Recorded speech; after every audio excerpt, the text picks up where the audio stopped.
used the bucket to cover my face.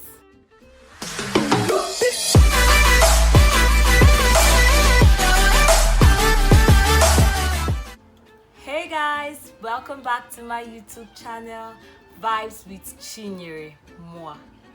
So on this video, I'm going to be talking about 3 most stupid and careless things I have done.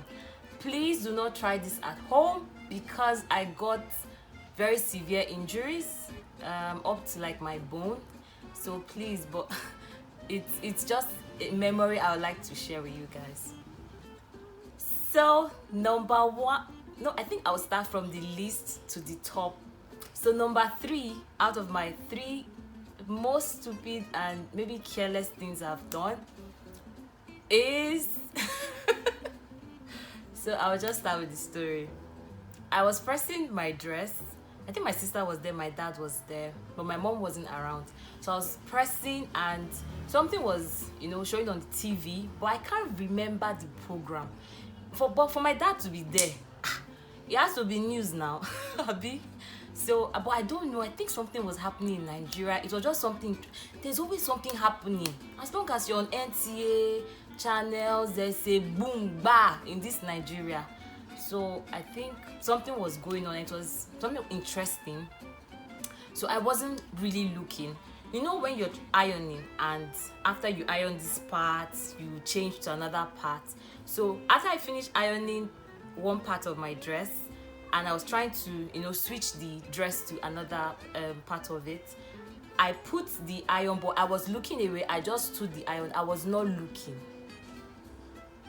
And the next thing, the iron just returned and do bing on my hand.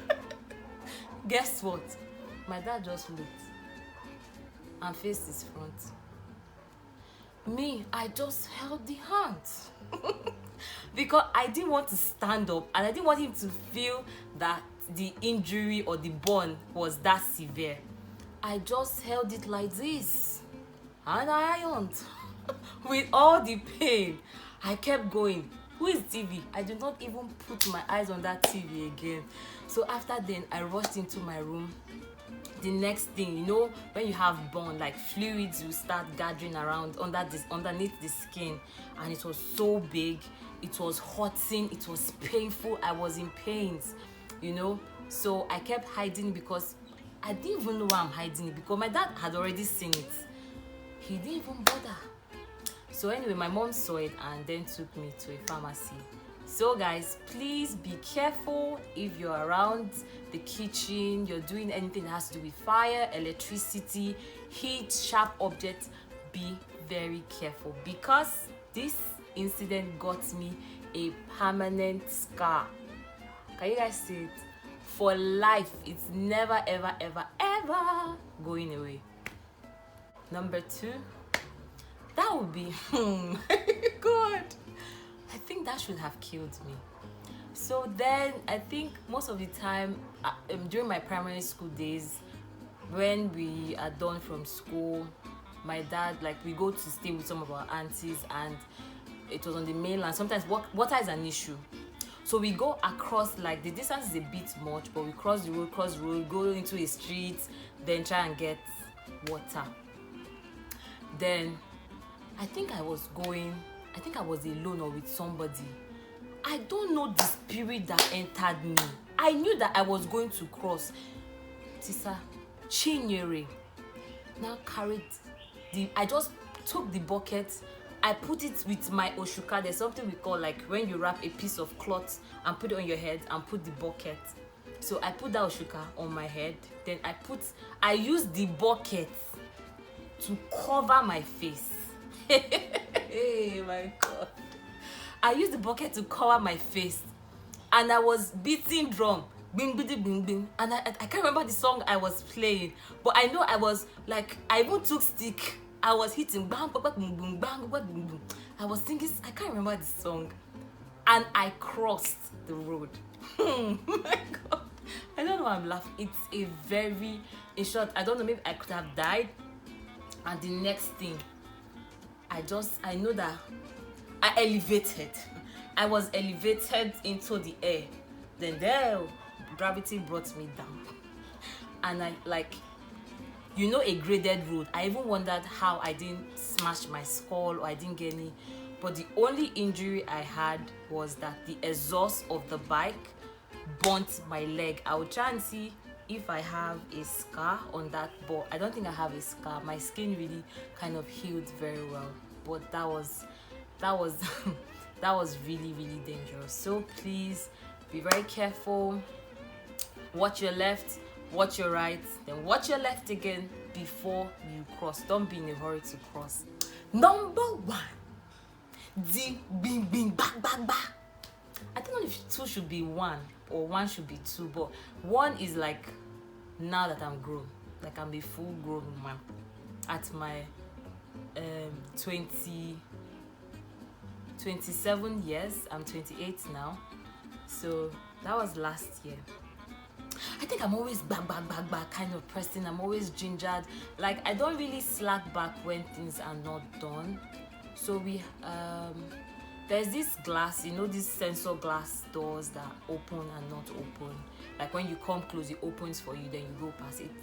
It has not been working very well. Like it has not been. I think someone turned it off. So I was like, why is this glass not working now? Let us put it on. And one of my colleague then told me that I think maybe it has issue. I said I'm not sure. And you know, that's the ceremony of office. You know that when people come, they will know that our glass door is working. So then I took, you know, office chairs, they have these rolling tires under. I like, okay, I'm going to do it. We have this guy in the office. He's like 6'5" or 6'6" in height. He's very, I even call him longitude. Like he's long. He's far above tall. He's long. The guy is very long. So I was like, oh yeah, press it now. Put that thing on. He was like, just leave it, just leave it. I was like, no. Then I climbed the chair. I was just saying, because they know me as Mori in the office. Mori, don't do that. I say nothing. We are going to put it on. Since you guys don't want to do it, I'm gonna do it. I'm gonna put it on. You know, when I put my first leg, everything was okay. I put my second leg as I just stretched my hand. I just stretched my hand to like put on the switch. Hey! I entered reverse mode. The chair was like rolling backward. The only thing I heard was Mori. And the chair just like rolled back. And I lost my balance. And I fell on the floor using this, my right hand to try and gain balance. But because of the height and the way the chair just like maybe pulled off from my leg, and I used his hand to balance, the next thing is my wrist just went off. It didn't like puncture the skin, but it went off. So I was on the floor. Everybody like, Mori, we told you. And so my colleague was trying to get me up. Then I don't know what she saw. Because she saw this hand and she just picked me up. And I think in the process of picking me up, I just heard brah. And I knew that something was really wrong with my wrist. And I could say that I'm not feeling my hand. To one of my other colleagues, I love her. So she was like, it's nothing. It's not you're just doing, it's nothing. The next thing, my wrist was swelling. So I had to go to the hospital. I had to do some scan, only to find that. Mommy. So I got to the first hospital. It's a clinic, so they only did an X-ray and they then said, okay, yes, you have a dislocation and you have a fracture. I say, fracture? You mean my bone have cut? Like my bone has broken inside? She's like, no, that maybe that it's looking like there's a crack, but it's not so clear. I need to do a CT scan. That was when it dawned on me that this is very serious. And I'm like, so is it that I'm going to be deformed? They're like, no, you should see an orthopedic doctor. So I left there.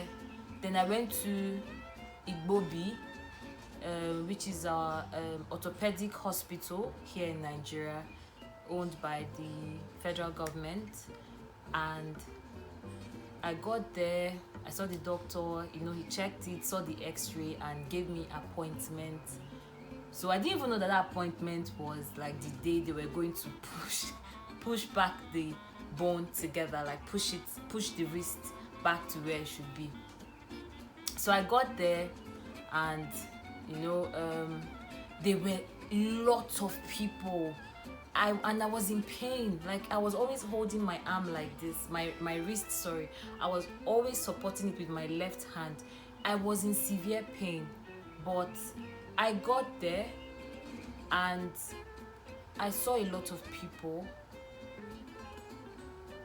and it was just like mine was nothing, It was just like mine was nothing. I saw people with a lot of screws. Like, I don't know what happened, if their bones were crushed. I think I asked the doctor. He said it's most especially when the bones are crushed, or so they had these screws, like when you're casting a house, they had these screws, knots. It was on the leg.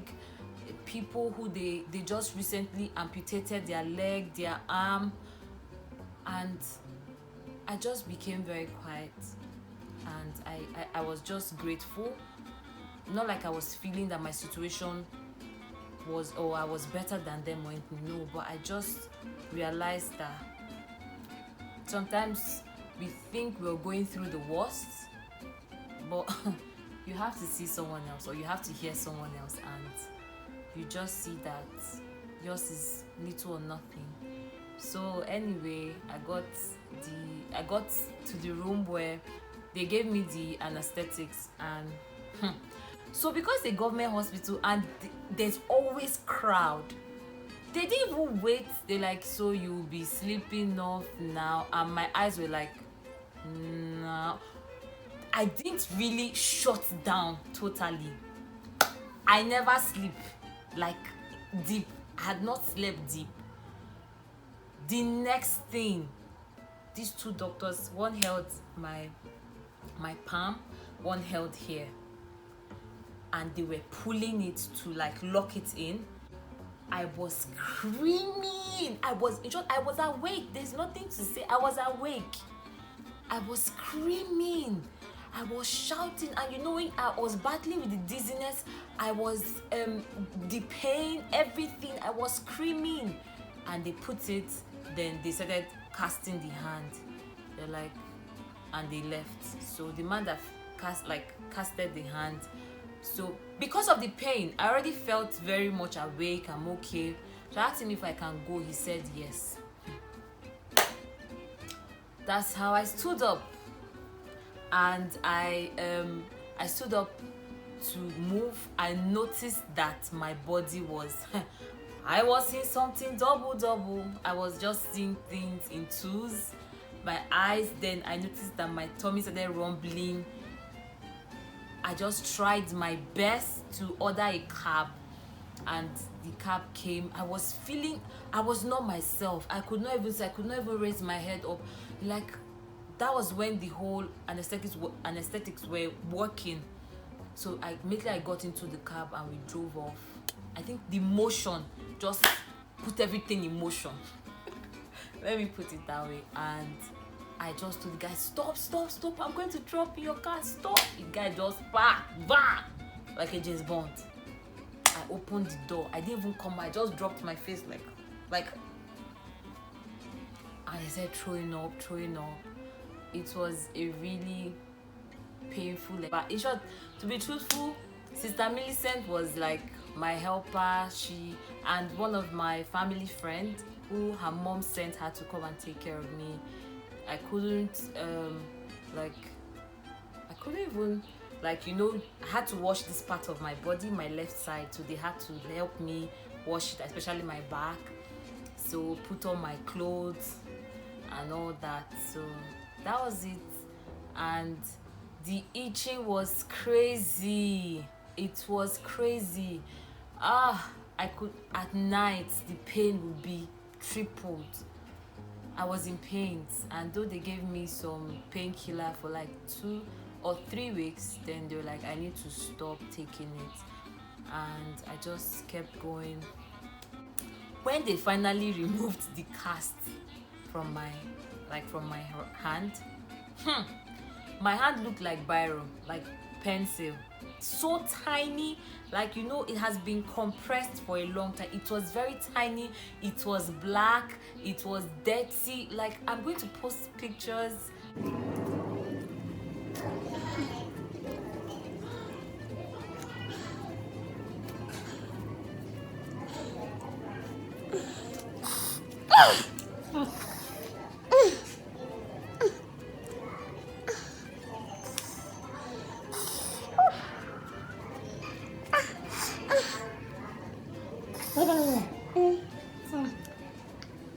No, it's okay. I can't.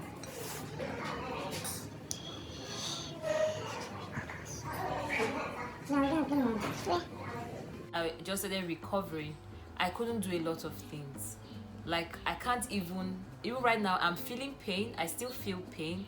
I still feel like I won't say a lot. Like, when I want to say a lot, I'm always careful, because I compared with the pain I felt then, so it's really nothing, but I still feel pain. Before, my hand can't go this way, you know, like back. I can't even do, like, my hand can't stay flat. When I try to put it on the ground, I can't put pressure. I can't even rotate. Like, then I couldn't look at my palm. It's always like halfway. I have to try. I'd say using a pressure ball because the hand was very lean. So that was it. And so finally I'm here. I have some scars, like spots from, I don't know what happened. Maybe the fact that my body was not seeing water for a long time, even to the point that this hand, when they removed the cast, was hairy. Like, it was like this hand was beauty, this hand was beast, hairy. But I went to shave it off, but I was just being careful. Like, if this hair was never there, it should go on its own, right? And I just left it, and thank God my hand is back. And so it had always been a challenge, especially when I started training, like working out.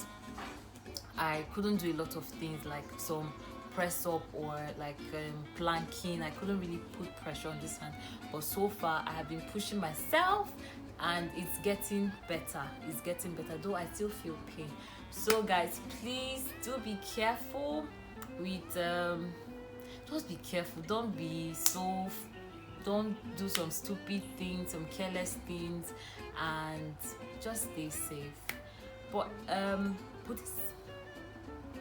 so that's the 3 very careless, stupid things I have done. Thank you guys for listening. Thank you guys for watching, and I really want to say I appreciate all the love, all the comments and everything.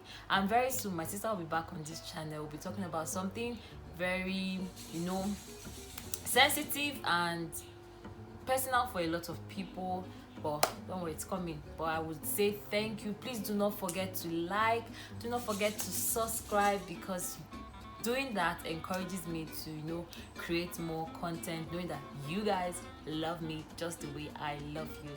So till we see and till we vibe again when I come to another bass boss, I love you guys. Love you.